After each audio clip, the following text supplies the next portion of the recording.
सुखो बुद्धान उपादो सुखा सद्धम्मदेशना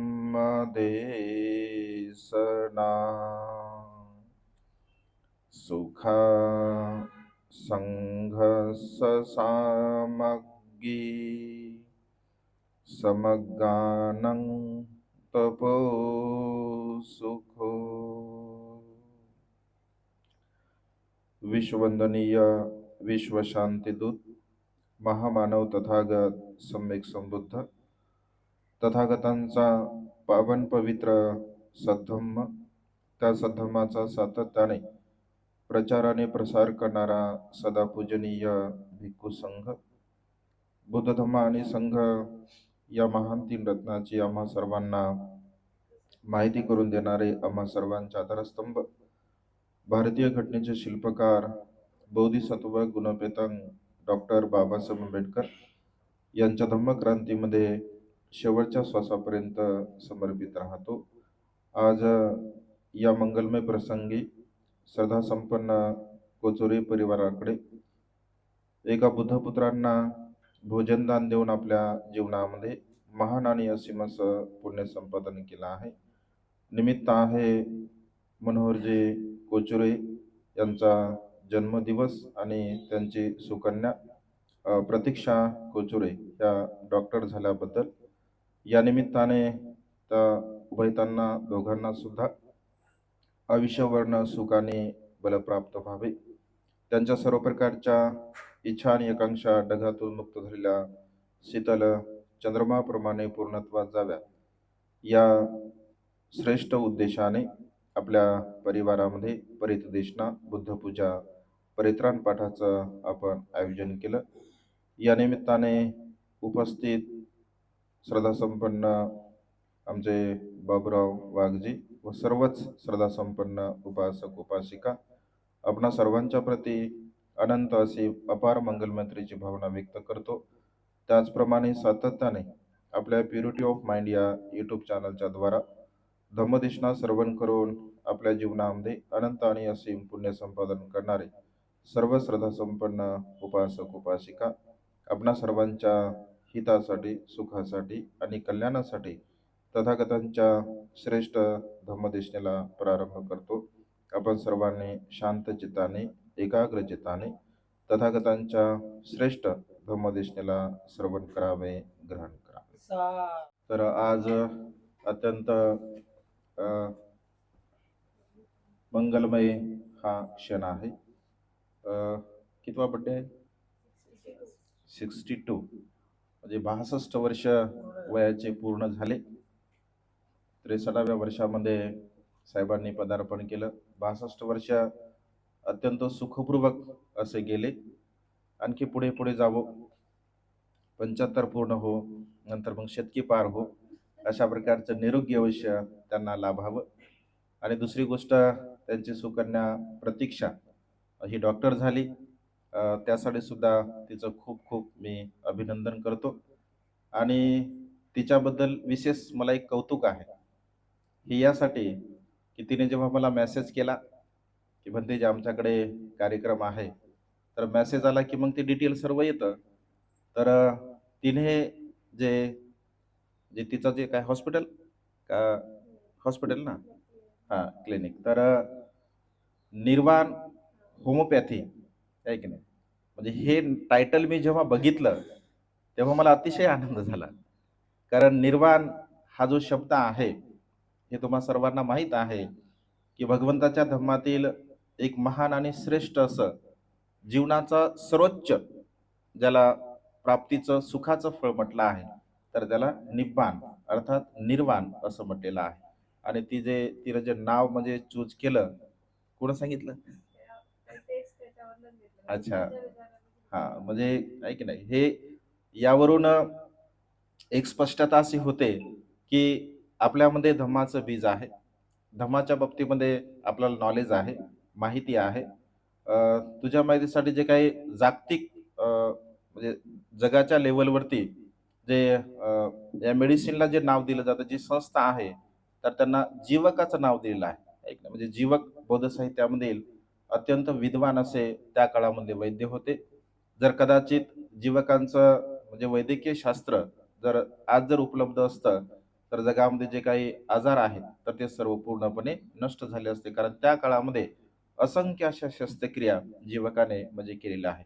तर जे नाव तू चूज केलं तर अत्यंत सुंदर, अत्यंत मार्मिक आणि खऱ्या अर्थाने म्हणजे आध्यात्मिक निर्वाण जरी तुझ्याद्वारा जसं आध्यात्मिक निर्माण भगवंताच्या धम्माला अनुसरून प्राप्त होते, पण भौतिक जे निर्वाण आहे, ज्याला सुख आपण म्हणत असतो, तर नक्कीच तुझ्या उपचाराद्वारा जे काही तुझ्याकडे येणारे जे पेशंट्स आहेत, तर त्या सर्वांना अशा प्रकारचं एक सुख लाभावं, त्यांच्या सर्व प्रकारचे आजार बरे व्हावे, अशा प्रकारची एक शुभेच्छा या निमित्ताने मी तुला देतो.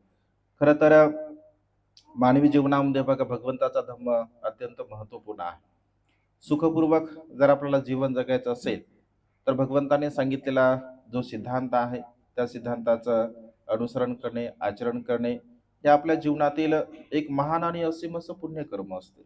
आणि त्या पुण्याचा संचय जेव्हा जेव्हा आपण आपल्या जीवनामध्ये करत असतो, तर तेव्हा तेव्हा हे जे वर्तमानकाल आपलं जीवन आहे, तर ते दुःखमुक्तीच्या मार्गाकडे आपण घेऊन जात असतो. आणि त्यामुळे आज आपण परिदिष्णा या ठिकाणी केली, सील आपण ग्रहण केलं, करनिमित्त सुतांचा आपण पाठ केला. खरं तर हा जो कालावधी आहे अत्यंत पवित्र असा कालावधी आहे. पुढच्या महिन्यापासून वर्षावासाला म्हणजे प्रारंभ होतो. हे अ, अधिक जो आषाढ आहे, तर हा डीज आषाढचाच महिना आहे. पुढचा अधिक आषाढचा महिना आहे. तर अधिक लीप इयर ज्याला आपण म्हणत असतो, अधिकचा महिना यावर्षी आल्यामुळे 2 पौर्णिमा एकाच महिन्यामध्ये येतात. तर पुढच्या आषाढ पौर्णिमेपासून वर्षावासाचा कालावधी बघा संपन्न होत असतो. हा खरं तर भिक्खू लोकांच्या जीवनामध्ये अत्यंत महत्त्वपूर्ण असा कालावधी असतो. आणि उपासक उपासिकेंच्या जीवनामध्ये सुद्धा अत्यंत महत्त्वपूर्ण असा कालावधी असतो. वर्षावास तसा भिक्खूंनी एका ठिकाणी राहावं, ध्यान मनन चिंतन करावं आणि धम्माचं अध्ययन करून पुन्हा एक नव्याने धम्म प्रचारासाठी तयार व्हावं या 3 महिन्याच्या कालावधीमध्ये. पूर्वी एका ठिकाणी भिक्षू राहत नव्हते, सतत परिभ्रमण करत होते. परंतु मग भगवंताने काही कारण राजा बिंबिसाराच्या म्हणजे विनंतीवरून भगवंताने भिक्षूंना सांगितलं की भिक्षूंनो तुम्ही सुद्धा एका ठिकाणी राहा. तिथे राहा, तुम्ही ध्यान मनन चिंतन करा, अभ्यास करा आणि तेथे जे काही लोक तुमच्याकडे येतील तर त्यांना तुम्ही दुःखमुक्तीचा निर्वाणाचा मार्ग सांगा. आणि तेव्हापासून आस्थागत बघा ही वर्षावासाची परंपरा आपल्या भारत देशामध्ये आणि संपूर्ण जगतामध्ये अत्यंत सन्मानपूर्वक संपन्न केला जात असते. तर या वर्षावासाच्या कालावधीमध्ये जे श्रद्धासंपन्न उपासक उपासिका असतात, त्यांना एक कुशल कर्म पुण्यकर्म करण्याची बघा संधी प्राप्त होत असते. मग पुण्यकर्म कुशल कर्म आपण कसे करू शकतो, कशा पद्धतीने करू शकतो, तर दान करून आपण पुण्यकर्म करू शकतो, शिलाचं पालन करून आपण पुण्यकर्म करू शकतो, धम्म श्रवण करून आपण पुण्यकर्म करू शकतो आणि प्रज्ञेचा अभ्यास करून आपण आपल्या जीवनामध्ये पुण्यकर्म करू शकतो. आणि त्यामुळे सातत्याने हा जो वर्षावासाचा हा जो पवित्र कालखंड असतो, या वर्षावासाच्या पवित्र कालखंडामध्ये जेवढे अधिक अधिक पुण्य, कारण पुण्याचा संचय हा सुखदायक असतो. म्हणजे 2600 वर्षापूर्वी भगवंत असे म्हणतात, थोकंग थोकंग पुण्य करोती. जसं व्यवहारामध्ये असं आपण म्हणतो की थेंबा थेंबाने तळ साचत असतं. ऐक ना, व्यवहारामध्ये आपली मन आहे की थेंबा थेंबाने तळ साचतं. हे 2600 वर्षापूर्वी भगवंताने सांगितलं, थोकंग थोकंग पुण्य करोती. म्हणजे थोडे थोडे पुण्यकर्म आपण केले पाहिजे. आणि पुण्याचा संचय हा नेहमी सुखदायक असतो, म्हणजे सुख देणारा असतो. आज जर तुम्ही कुशल कर्म केलं, आज जर तुम्ही पुण्यकर्म केलं, तर हे तुमच्या जीवनामध्ये एक संचय झाला. आज तुमच्या पुण्याचा संचय तुमच्या जीवनामध्ये झाला. असे अधिक अधिक पुण्य जेव्हा जेव्हा संधी आपल्याला उपलब्ध होत असते, तेव्हा तेव्हा पुण्यकर्म आपण केले पाहिजे. ज्या पद्धतीने व्यावहारिक दृष्टिकोनातून आपण आपल्या अडीअडीच्या जे काही अडीअडचण असते, आपली कठीण प्रसंग असतो, त्या प्रसंगी आपल्याला कामी यावं यासाठी आपण धन संग्रहित करत असतो. ऐक ना, आपल्या जीवनामध्ये एखादी अडचण यावी, एखादा प्रसंग यावा, एखादा आजारपण यावं, यासाठी आपण धन संग्रह करत असतो. अगदी तशाच पद्धतीने भगवंत असे म्हणतात की आध्यात्मिक जीवनामध्ये जे काही अडथळे येत असतात, अडीअडचणी येत असतात किंवा दुःख येत असतं, या सर्व प्रकारच्या दुःखाला पार करण्यासाठी आपल्याकडे आध्यात्मिक पुण्याचा संचय साठा सुद्धा असणं अत्यंत गरजेचं आहे. जर आध्यात्मिक पुण्याचा संचय साठा जर आपल्या जीवनामध्ये असेल तर बघा आपण नक्कीच सुखपूर्वक असं जीवन जगू शकतो, कारण धम्म हा सर्वांसाठी आहे. भगवंताच्या काळामध्ये किंवा आजही सर्वच लोकांना धर्माची गरज आहे. सर्वसामान्य व्यक्ती असू द्या, मध्यमवर्गीय असू द्या, धनवान व्यक्ती असू द्या किंवा श्रेष्ठी असू द्या, महाश्रेष्ठी असू द्या, राजे असू द्या, राण्या असू द्या, सर्व या संसारामध्ये ज्या ज्या मनुष्याला असं वाटतं की मी सुखपूर्वक असं जीवन जगलं पाहिजे, तर त्या त्या मनुष्याला धम्माची आवश्यकता आहे. कारण धम्म सर्वांसाठी आहे. कुठल्या जातीचा, संप्रदायाचा, धर्माचा इथे कुठल्याही प्रकारचा संबंध नाही. तर मानवी मन आणि मनाला परिशुद्ध करण्यासाठी भगवंताचा धम्म आहे. आणि त्यामुळे ज्या मनुष्याचं मन प्रसन्न असते, ज्या मनुष्याचं मन आनंदी असते, ज्या मनुष्याचं मन विकाररहित असतं, तर तो मनुष्य सुखी असतो, समाधानी असतो, आनंदी असतो. आणि आपल्या मनाला प्रसन्न करण्यासाठी बुद्ध तत्वज्ञानाची आपल्याला अत्यंत आवश्यकता असते. मनामध्ये राग आहे, द्वेष आहे, लोभ आहे, मीपणा, अहंपणा, गर्व, ईर्ष्या, असंख्य विकार या संसारामध्ये मनुष्याच्या मनामध्ये भरलेले आहे. तर या सर्व प्रकारच्या विकाराला नष्ट करण्यासाठी भगवंताने सांगितलेला जो मार्ग आहे, जो शिलाचा मार्ग आहे, सदाचाराचा मार्ग आहे, नीतिमत्तेचा मार्ग आहे, या मार्गाचं बघा आपण नेहमी अनुसरण केलं पाहिजे. कारण जीवन बघा फार क्षणभंगुर आहे. कधी केव्हा कुठे काय होईल हे सांगता येत नाही. मनुष्याचा बिलकुल भरोसा नाही आहे. अगदी पाण्याच्या बुडबुड्या समान मनुष्याचं जीवन आहे असं भगवंतांनी म्हटलं आहे. जसे पाण्याचे बुडबुडे तयार होतात आणि क्षणामध्ये नष्ट होत असतात, अगदी मनुष्याचं जीवन सुद्धा क्षणभंगुर आहे. आपण असा विचार करत असेल की मला खूप आयुष्य आहे, मी अत्यंत आरोग्य आहे, निरोगी आहे, मी धष्टपुष्ट आहे, किंवा मला कुठल्याही प्रकारे काही होणार नाही आहे, असा जो भ्रम मनुष्याचा असतो तो मात्र कधीही तुटून जाऊ शकतो. कारण जीवनाचे बिलकुल निश्चित नाही आहे. आणि त्यामुळे भगवंत असे म्हणतात, जेवढं काही आयुष्य आपल्याला प्राप्त होत असते, जेवढं काही आयुष्य आपल्याला मिळत असतं, तर त्या आयुष्याला अनुसरून आपण जीवन जगलं पाहिजे, सुखपूर्वक जीवन जगलं पाहिजे. कारण जीवन हे क्षणभंगुर आहे. एक वेळचा प्रसंग सांगतो मी तुम्हाला की पुण्य किती महत्वपूर्ण आहे, किंवा पुण्य केल्यामुळे आपल्याला काय लाभ होत असतो, कुशल कर्म केल्यामुळे आपल्याला काय लाभ होत असतो. कारण या संसारामध्ये पुण्याचा संचय हा सुखदायक असतो असं भगवंतांनी म्हटलं. एकदा बघा, श्रावस्तीमध्ये भगवंत वास्तव्य करत होते आणि राजगृहाचा एक व्यापारी श्रावस्तीमध्ये व्यापार करण्यासाठी येत असतो. त्याच्यासोबत 500 गाड्या असतात, वेगवेगळ्या प्रकारच्या वस्तू त्याच्या सोबत असतात. आणि तो असा विचार करतो की 4 महिन्यापर्यंत आता मी श्रावस्तीमध्ये व्यापार करणार आहे, 4 महिने मी तिथे राहणार आहे, आणि 4 महिन्यापर्यंत व्यापार करून मला जो काही नफा प्राप्त होईल त्या नफ्याच्या द्वारा मी माझ्या घरी निघून जाईल. असा विचार करत असताना तो श्रावस्तीमध्ये येत असतो. आणि श्रावस्तीमध्ये आल्यानंतर तो एका ठिकाणी राहतो, असा विचार करतो की आता इथे 4 महिन्यापर्यंत आपल्याला राहायचं आहे. असं तो मनामध्ये विचार करत असताना भगवंत भगवंत असतात, भगवंत जाणत असतात. म्हणजे सकाळच्या प्रहरी आणि सायंकाळच्या प्रहरी भगवंत या संपूर्ण जम्बूद्वीपाचं म्हणजे आपल्या चित्ताच्या द्वारा अवलोकन करत असतात की कोणता सत्व कोणत्या विचारामध्ये या क्षणी आहे. तर जेव्हा भगवंत जाणतात त्या व्यापाऱ्याच्या चित्ताला, सहज भगवंताच्या चित्तामध्ये त्या व्यापाऱ्याचं चित्त येते. भगवंत जाणतात की अरे, हा तर असा विचार करत आहे की मी 4 महिन्यापर्यंत इथे राहणार आहे आणि 4 महिन्यापर्यंत मी व्यापार करणार आहे, अधिक धनसंपदा मी इथून घेऊन जाणार आहे. असं जेव्हा तो विचार करतो, तर पुन्हा काही क्षणामध्ये पावसाला सुरुवात होते. आणि तो विचार करतो की अरे, आता तर पाऊस सुरू झाला, म्हणजे हे 4 महिने पावसाचे मला आता इथेच राहावं लागेल. पुन्हा मला आणखी 2 महिने इथे व्यापार करावा लागेल. व्यापार करावा लागेल म्हणजे किमान 6 महिने मला आता इथे राहावं लागेल असं त्याला वाटतं. तर हा जो विचार आहे त्याच्या चित्तातला भगवंत जाणतात आणि स्मित हास्य करतात. कारण भगवंत एक स्मित हास्य करत असतात. जसं आपण हसत असतो मोठमोठ्याने, तसं भगवंत हसत नसतात. भगवंताची ती विशेषता असते. भगवंत फक्त स्मित हास्य करत असतात. तर भगवंत स्मित हास्य करतात. म्हणते भगवंताचे जे जे शिष्य असतात आनंद, तर ते भगवंताकडे बघतात आणि भगवंताला म्हणतात की भगवान आपण स्मित हास्य का केलं. तर भगवंत म्हणते आनंद, मनुष्य किती भ्रमामध्ये जीवन जगतो. ऐक ना, मनुष्य हा किती भ्रमामध्ये जीवन जगतो. आनंद म्हणतो काय झालं भगवान.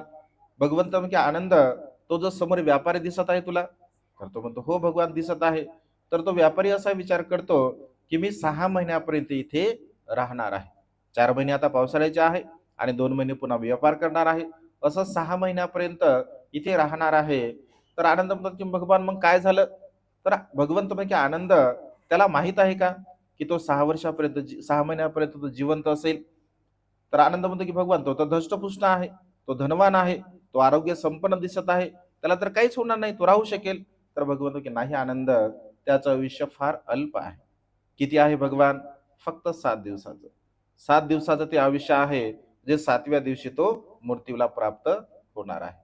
तर असं म्हटल्याबरोबर आनंद विचार करतात की भगवान मग काय?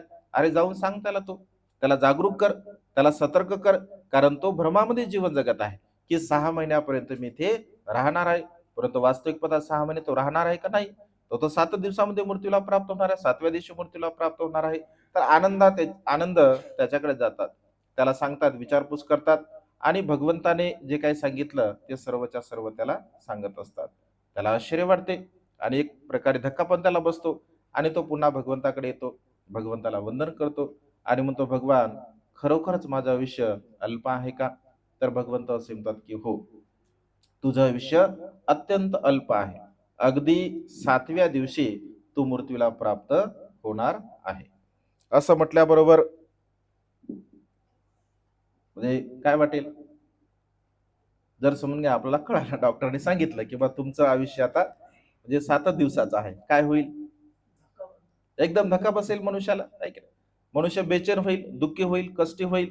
एखादा हळव्या मनाचा मनुष्य तिथेच रडेल, अरे मला तर 7च दिवसाचं आयुष्य आहे. भगवंत असे म्हणतात की मनुष्य वेगवेगळ्या प्रकारचे विचार करत असतात. काही लोक दुःखी होतील, काही लोक कष्टी होतील, काही लोक विचार केले अरे 7च दिवसाचं आयुष्य आहे. मग कधी कधी मनुष्याच्या मनामध्ये असा विचार येतो की अरे 7च दिवस आहे, ठीक आहे मग चला खाऊ पिऊ घेऊ द्या, खाऊ पिऊ मौज मजा करू दो, आनंद घेऊ द्या. 7च दिवस आहे ना, तर ठीक आहे मग खाऊ पिऊ मौज मजा करा, कारण जीवनाचं एक टोक आहे. खा प्या मौज मजा करा. खाणारे लोक खाण्यामध्ये जीवन जगतील. काही लोक असाही विचार करतील की 7 दिवसाचा आहे का, जरा हा लय दिवसापासून त्रास द्यायला होता मला, 7 दिवसापासून जरा माझा कार्यक्रमाच्या सोबत भांडण करून घेतो, आहे की ना, मारून घेतो, असंही कोणी विचार करेल. काही लोक गप्पा करणारे गप्पा करतील, काही लोक आपल्याशांना फोन करतील, विचारपूस करतील. तर भगवंत असे म्हणतात की मग तो म्हणतो भगवंताला, भगवान मी काय करू? भगवंत असे म्हणतात, तुला 7 दिवस आहे, 7 दिवस म्हणजे तुझ्यासाठी खूप आहेत. तर तो म्हणतो भगवान ठीक आहे, आजपासून भगवंताला आणि भिक्खू संघाला मी माझ्याकडे 7 दिवसाचं निमंत्रण देतो. भगवान भिक्खू संघासह माझ्याकडे तुम्ही 7 दिवस यावं. धनवान असतो, 500 गाड्या त्याच्याकडे धन असतं. तर 7 दिवसापर्यंत भगवंताची भिक्खू संघाची सेवा होईल अशा प्रकारचं तयारी तो करतो.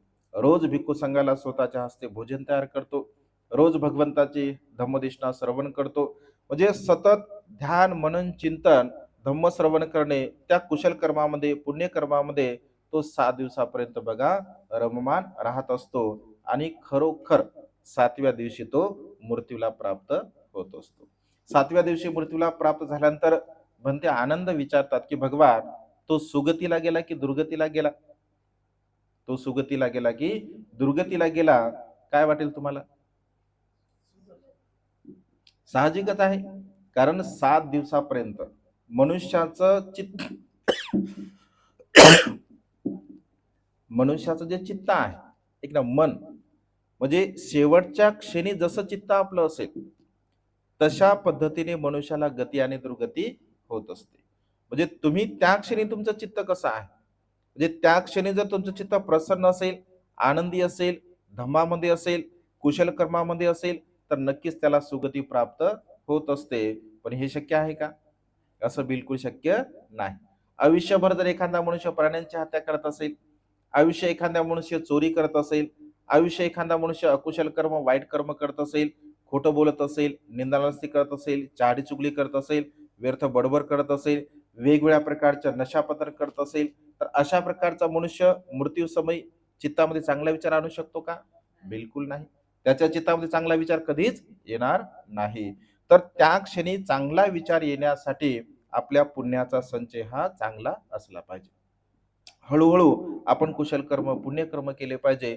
म्हणजे कुशल कर्माची पुण्यकर्माची सवय जर आपल्या चित्ताला असेल, आपल्या मनाला असेल, तर बघा त्या क्षणी आपण त्या चित्तामध्ये रममान राहू शकतो.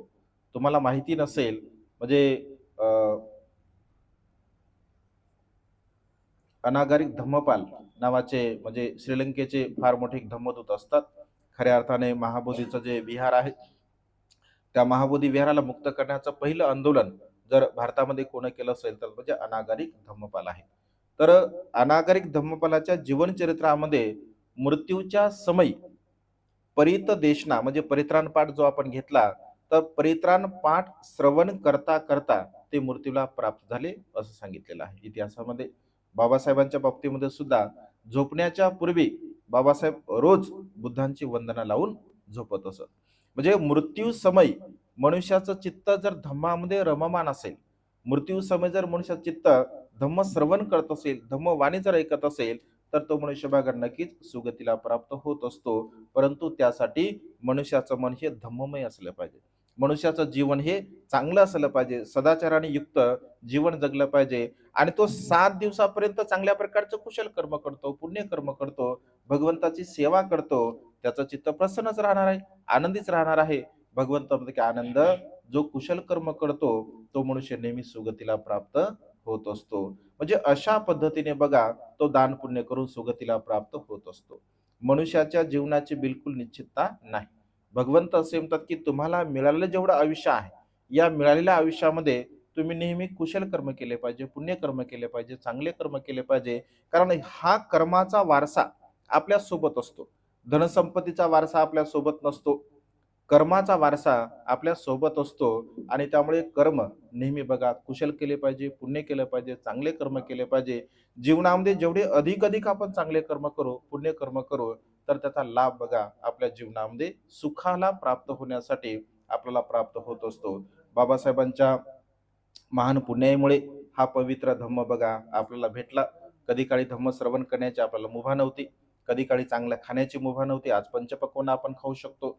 कधी काळी चांगल्या प्रकारचं वस्त्र घालण्याची मुभा आपल्याला नव्हती. आज चांगल्या प्रकारचे सुंदर सुंदर वस्त्र आपण प्रदान करू शकतो. म्हणजे सर्व हे जे काही भौतिक जी काही सुखसंपदा आहे किंवा आध्यात्मिक जी सुखसंपदा आहे, तर ही सर्व सुखसंपदा बाबासाहेबांच्या महान पुण्याईमुळे बघा आपल्याला प्राप्त झालेली आहे. त्या महापुरुषांचे महामानवांचे अनंत उपकार आहे. त्या उपकाराची आपण कधीही परतफेड करू शकत नाही. आणि त्यामुळे बाबासाहेबांचा संकल्प होता की सारा भारत मी बौद्धमय करेल. बाबासाहेबांचा विचार होता, बाबासाहेब असं म्हणाले की मी आतापर्यंत राजकीय क्षेत्रामध्ये काम केलेलं आहे, परंतु आता माझं जे उर्वरित आयुष्य आहे, तर माझं उर्वरित आयुष्य मी धम्माचा प्रचार आणि प्रसार करण्यासाठी घालवणार आहे. धम्म म्हणजे बौद्ध धम्माचा प्रचार आणि प्रसार होणं ही मानवी कल्याणाची गोष्ट आहे असं बाबासाहेब म्हणाले. कारण मानवी कल्याण जर करायचं असेल, मनुष्याचं कल्याण करायचं असेल, तर धम्माचा प्रचार आणि प्रसार होणं अत्यंत गरजेचं आहे. तर बाबासाहेबांची संकल्पना होती ख्रिश्चन मिशनरीप्रमाणे धम्माचा प्रचार झाला पाहिजे. ज्याप्रमाणे ख्रिश्चन मिशनरी धम्माचा प्रचार करतात, प्रसारक निर्माण करतात, प्रचारक निर्माण करतात आणि घरोघर घरामध्ये जाऊन धम्माचा प्रचार करतात, अशी बाबासाहेबांची सुद्धा संकल्पना होती. त्यासाठी बाबासाहेब असं म्हणाले कलकत्ता असेल, दिल्ली असेल, चेन्नई असेल, मुंबई असेल, अशा मोठमोठ्या शहरामध्ये सुंदर सुंदर अशा विहाराची सुसज्ज विहाराची मी निर्मिती करेल. तिथे धम्म प्रचारक निर्माण करेल आणि तिथून संपूर्ण भारतभर धम्माचा प्रचार आणि प्रसार होईल, अशी बाबासाहेबांची बघा संकल्पना होती. परंतु निसर्गाच्या नियमानुसार बाबासाहेबांना आयुष्य फार कमी लाभलं आणि त्यामुळे बघा ही संकल्पना पूर्णत्वास गेली नाही. आता हळूहळू वेगवेगळ्या ठिकाणी शहरामध्ये ट्रेनिंग सेंटर निर्माण होत आहेत. जसं औरंगाबादला ट्रेनिंग सेंटर निर्माण होत आहेत, पुण्यामध्ये ट्रेनिंग सेंटर निर्माण होत आहेत, नागपूर असेल, चंद्रपूर असेल, अमरावती असेल, असे जिथे जिथे धम्माचं खूप चांगल्या प्रकारचं काम आहे आणि तिथे जे धम्माला जाणणारे, धम्माला समजून घेणारे श्रद्धासंपन्न उपासक तयार होत आहेत, तर तिथे बघा खूप चांगल्या प्रकारचं काम आहे. कारण औरंगाबाद धम्म चळवळीचे केंद्र आहे. बाबासाहेबांच्या चळवळीचे केंद्र असल्यामुळे तिथे अधिक अधिक फार मोठ्या प्रमाणामध्ये धम्माचा प्रचार आणि प्रसार आहे. तर त्या दृष्टिकोनातून आता 5-7 वर्षापासून आम्ही जळगावमध्ये येत असतो. उपासक आपले बाबूराव वाघ जे आहेत, तर त्यांच्या संपर्कामधून अजिंठा सोसायटीमध्ये आम्ही एक वर्षावास केला आणि वेगवेगळ्या नगरामध्ये आम्ही वर्षावास केलेले आहेत. तर वर्षावास करण्याचा उद्देश हाच असतो की लोकांमध्ये धम्माचं बीज निर्माण झालं पाहिजे, लोक बुद्ध धम्म संघाला मानले पाहिजे, त्यांना माहिती झाली पाहिजे, हा दृष्टिकोन असतो. आणि त्यामुळे बघा आम्ही जेव्हा इकडे आलो पाहतो, तर जसं औरंगाबाद असेल, जसं नागपूर असेल, अमरावती असेल, चंद्रपूर असेल, या तुलनेमध्ये जर हा आपला संपूर्ण पट्टा, जर खानदेशाचा पट्टा आपण बघितला तर बघा धम्माचा प्रचार फार कमी आहे. आणि त्यामुळे इकडे धम्माचा प्रचार होणं खूप गरजेचं आहे. कारण धम्म प्रचार जर झाला तर बाबासाहेबांचा जो संकल्प आहे तो संकल्प बघा पूर्णत्वास जाईल. आणि त्यामुळे आम्ही आता जागा घेतली. आपण अत्यंत पुण्यवान आहात. जे संपूर्णच सपकाळ परिवार अत्यंत पुण्यवान आहे. कारण त्यांच्या म्हणजे सुंदर अशी जी बाबांना जी जागा मिळाली होती तर ती जागा आपण म्हणजे खरेदी केलेली आहे. आता काही दिवसानंतर ती पूर्णतः म्हणजे डील होईलच आहे. म्हणजे हे जे पुण्याचं क्षेत्र आहे, जे पुण्यकर्म आहे, खरं तर तुमच्या जीवनामध्ये म्हणजे फार मोठं हे पुण्य आहे. कारण मनुष्य जसा अनाथ पिंडका जिवंत आहे. कशामुळे? त्याने केलेल्या कुशल कर्मामुळे. आज माता विशाखा जिवंत आहे. कशामुळे? त्याने केलेल्या पुण्यकर्मामुळे. म्हणजे पुण्य मनुष्याला जिवंत ठेवत असते. कुशल कर्म मनुष्याला जिवंत ठेवतं. म्हणजे मनुष्य किती धनवान आहे. आता चक्रवर्ती सम्राट अशोक म्हणजे अगोदर त्याला चंडाशोक म्हटलं जातं. संपूर्ण जम्बूद्वीपावर त्यांचं राज्य होतं. नाव घेतल्याबरोबर शत्रू तलवार फेकत असे. परंतु आज जर त्यांची ओळख असेल तर धम्ममय राजा, धम्मिक राजा म्हणून चक्रवर्ती सम्राट सम्राट अशोकाची बघा ओळख होते. म्हणजे धम्माचा प्रचार आणि प्रसार करण्यासाठी जे आपण योगदान देत असतो ते योगदान आपल्या जीवनामध्ये अजरामर आपल्याला करत असते. आणि त्यामुळे तुम्हाला सुद्धा एक महान आणि असीम असं एक पुण्याची ही संधी म्हणजे प्राप्त झाली आहे. विशेष रूपाने सपकाळ परिवारांना ही मोठी संधी प्राप्त झालेली आहे. कारण येणाऱ्या काळामध्ये आपण जी काही जागा आपली जी शेती आहे तिथे खूप मोठं भविष्यामध्ये ऐतिहासिक असं काम होणार आहे. म्हणजे इतिहासामध्ये ज्या कामाची नोंद होईल अशा पद्धतीने तिथे काम होणार आहे. 80 फूट बुद्ध मूर्तींचा आपला प्लॅन आहे. भिक्खू ट्रेनिंग सेंटर असेल, उपासक उपासिका ट्रेनिंग सेंटर असेल, वृद्धाश्रम असेल, अनाथ आश्रम असेल. येणाऱ्या काळामध्ये एज्युकेशन आता हळूहळू संपत चाललेलं आहे. त्यामुळे खूप उच्च दर्जाचं चांगल्या प्रकारचं एज्युकेशन सुद्धा निर्माण होईल. म्हणजे ते नैसर्गिक वातावरण असल्यामुळे तिथे हॉस्पिटलचा सुद्धा आपला इन फ्युचरमध्ये प्लॅन आहे. म्हणजे सामाजिक असेल, धार्मिक असेल, शैक्षणिक असेल, हे सर्व प्रकारचं कार्य आपण त्या जागेवरती करणार आहोत. आणि त्यामुळे हे कुशल कर्म, हे पुण्यकर्म आहे. कारण पुण्याचा वाटा म्हणजे थोडा थोडा पुण्याचा वाटा या संसारामध्ये सर्वांनी उचलला पाहिजे. कारण भगवंत असे म्हणतात की मानवी जीवन हे क्षणभंगुर आहे. जेवढं अधिक अधिक कुशल कर्म, पुण्यकर्म आपल्या जीवनामध्ये आपण करत असतो, ही संधी आपणा सर्वांना म्हणजे प्राप्त झालेली आहे. बाबासाहेबांच्या धम्मक्रांतीला गतिमान करण्यासाठी हे सर्व कुशल कर्म, पुण्यकर्म आपल्याला म्हणजे सहाय्यक ठरणार आहे. आणि त्यामुळे या पुण्याचा संचय वर्तमान काळामध्ये आपल्याला सुखपूर्वक जीवन जगण्यासाठी आणि निर्वाणगामी अवस्थेकडे हळूहळू वाटचाल करण्यासाठी हे कुशल कर्म, हे पुण्यकर्म आपल्याला सहाय्यक ठरणार आहे. कारण आपल्या जीवनाचा उद्देश आहे की निर्वाण प्राप्त करणे, सुखाला प्राप्त करणे, निब्बाणाला प्राप्त करणे, हे आपल्या जीवनाचा उद्देश आहे. आणि त्यामुळे नेहमी बघा धम्म कार्यामध्ये आपण सक्रिय असलं पाहिजे. कारण हे जे आपलं जीवन आहे, हे जीवन सर्व काही बाबासाहेबांचे पुण्य आहे. माता रमाईची पुण्य आहे. कारण बाबासाहेबांचा त्याग आहे. 4 मुलं बाबासाहेबांचे बघा मृत्यूला प्राप्त झाले. बाबासाहेबांची इंदुमती मृत्यूला प्राप्त झाली. बाबासाहेबांचा राजरत्न मृत्यूला प्राप्त झाला. रमेश मृत्यूला प्राप्त झाला. गंगाधर मृत्यूला प्राप्त झाला. म्हणजे अगदी 4 मुलं अगदी लहान वयामध्ये बघा बाबासाहेबांच्या मृत्यूला प्राप्त झाले. अगदी वयाच्या 37व्या वर्षी माता रमाई मृत्यूला बघा प्राप्त झाली. म्हणजे एवढं दुःख बाबासाहेबांच्या जीवनामध्ये होतं, तरी सुद्धा बाबासाहेबांनी कधीही म्हणजे धम्माचं काम कमी केलेलं नाही.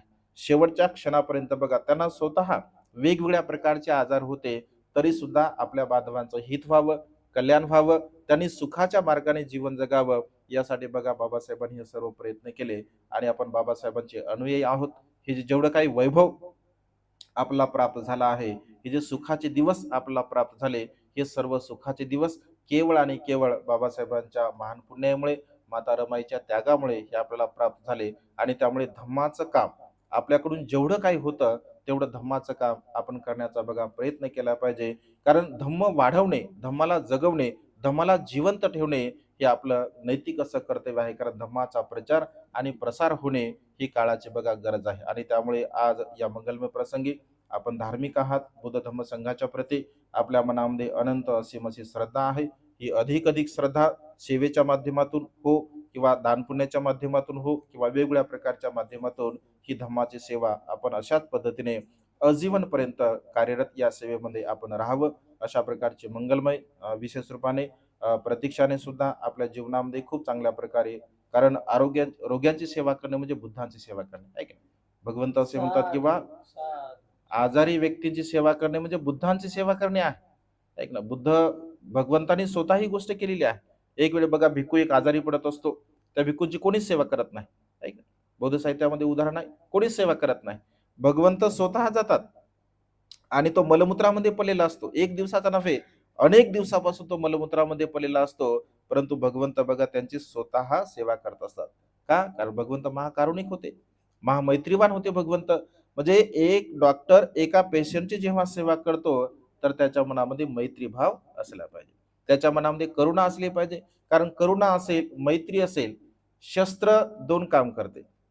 ज्या शस्त्र धारण करणाऱ्याच्या मनामध्ये मैत्री असेल, करुणा असेल, तर त्या व्यक्तीचं शस्त्राने तो ऑपरेशन करू शकतो.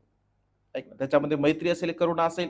परंतु एखाद्या मनुष्य चित्तामध्ये जर मैत्री आणि करुणा नसेल, तर त्या शस्त्राच्या द्वारा तो दुसऱ्याचा खून सुद्धा करू शकतो, जीव सुद्धा घेऊ शकतो. म्हणजे शस्त्र धारण करणाऱ्यावरती हे डिपेंड आहे. एक डॉक्टर म्हणजे स्वतःच कापतो, म्हणजे जे काही पेशंटचं ऑपरेशन करायचं असेल, परंतु त्याच्या मनामध्ये काय असते? करुणा असते, दया असते, मैत्री असते, याचा आजार पण बरं व्हावं. म्हणजे हा सद्गुण, हा बुद्धांचा सद्गुण आहे. ऐक ना, म्हणजे मैत्री हा बुद्धांचा सद्गुण आहे, करुणा हा बुद्धांचा सद्गुण आहे. आणि त्यामुळे डॉक्टरांच्या मनामध्ये विशेष रूपाने मैत्री आणि करुणा असली पाहिजे. नाहीतर अलीकडच्या काळामध्ये जरा वेगळंच होत आहे बघा. लोक काय म्हणतात, म्हणजे दवाखान्यात जाणं म्हणजे सध्या बरबाद होऊन येणं असं म्हणतात, आहे की नाही. आता अनेक ठिकाणी पाहायला भेटते बघा. म्हणजे काल परवाची एक बातमी आहे, ऑक्सिजन मध्ये म्हणजे पायाच्या का हाताचं फ्रॅक्चर झालं होतं, तर 22 लाखाचं म्हणजे बिल काढलं. एक पेपरला बातमी, आता लेटेस्ट बातमी आहे बघा. 22 लाखाचं बिल काढलं. तर ते असं म्हणत होते आणि तो वाचला पण नाही आहे. तो मुलगा मृत्यूला प्राप्त झाला. तर मग नातेवाईकांचं म्हणणं असं होतं, की एक फ्रॅक्चरला 22 लाख तुम्ही काय खर्च केले? कुठे केले? म्हणजे काय नेमकं लागलं याला? तर अशा पद्धतीने बघा. तर जीवकाने सुद्धा म्हणजे अनाथ पिंडकाने भगवंताला प्रश्न केला, कारण तो व्यापारी होता, हिऱ्याचा व्यापारी होता. तर तो असं म्हणाला की भगवान, मी तर व्यापारी आहे, आणि व्यापाऱ्यांनी जर व्यापारामध्ये जर नफा घेतला नाही, तर त्याचा धंदा कसा चालेल, तो व्यापार कसा करेल? तर भगवंताला समजून सांगताना सांगतात की अनाथ पिंडक, व्यापाऱ्याने नफा घेतलाच पाहिजे, परंतु नफा घेणे आणि लूट करणे याच्यामध्ये फरक आहे. कारण तुझा कर्तव्य आहे की तू नफा घेतलाच पाहिजे, परंतु लूट नाही मात्र केली पाहिजे. अगदी तशा पद्धतीने आपण व्यवसाय तर केलाच पाहिजे. म्हणजे आपल्या जीवनामध्ये आपलं नाव असंख्य लोकांमध्ये गेलं पाहिजे. कारण सेवाभाव हे बघा अजरामर आपल्याला कळत असते. जीवकाचं नाव घेतलं जातं. का घेतलं जातं? कारण तो फ्री ऑफ जे सेवा करत असे. बिलकुल मोबदला घेत नसे. त्या काळामध्ये एवढं त्याचं नाव होतं. भगवंताला त्याने अनेक वेळा विनंती केली होती, की "भगवान, मला भिक्खू बनायचं आहे. मला भिक्षू बनायचं आहे," अशी जीवकाने विनंती केली. पण भगवंताने त्याला दीक्षा दिली नाही. कारण भगवंत असे म्हणतात, की तुझी गरज असंख्य लोकांना आहे. तू जर भिक्षू झाला, तर उपासकाची सेवा करू शकणार नाही. तू फक्त भिक्खूंची सेवा करशील. आणि त्यामुळे भगवंताने बघा त्याला प्रवज्या दिली नाही. कारण भगवंताच्या जीवनामध्ये असा एकमेव तो प्रसंग असेल, की भगवंताला कोणी विनंती केली आणि भगवंताने त्याला प्रवज्या दिली नाही. ते म्हणजे एकमेव जीवक होते. कारण त्यांनी सेवा करावी. सेवा हा धर्म अत्यंत महत्त्वपूर्ण आहे बघा. आणि निर्वाण म्हणजे तुझं नावच तू एकदम निर्वाण असं नाव ठेवलं आहे. त्यामुळे खूप चांगल्या प्रकारे तू रोग्यांची सेवा करावी. तुझ्या हातून खूप चांगल्या प्रकारे रोग्यांचे आजार बरे व्हावे आणि तुझ्या जीवनामध्ये अनंत आणि असीमच हाही पुण्याचा संचय तुला प्राप्त व्हावा. साहेबांना सुद्धा दीर्घ आयुष्याचा लाभ व्हावा त्यांच्या जन्मदिनाच्या निमित्ताने. आणि तुम्हा सर्वांना सुद्धा तुमच्या जीवनामध्ये आयुष्य वर्ण सुख आणि बल प्राप्त व्हावे. तुम्हा सर्वांच्या इच्छा आणि आकांक्षा ढगातून मुक्त झालेला शीतल चंद्रमाप्रमाणे पूर्णत्वात जाव्या, अशा प्रकारचे मंगलमय आणि उदात कामना या ठिकाणी व्यक्त करून ही छोटीशी धम्मदेशना संपन्न करतो. सर्वांचं मंगल हो, सर्वांचं कल्याण हो, सर्वांना दीर्घायुष्य लाभो. प्रणाम करा. बुद्धं नमामि, धम्मं नमामि, संघं नमामि. साधु. सुखी हो, मंगलो, कल्याण हो, दीर्घायुष्य. सुखी.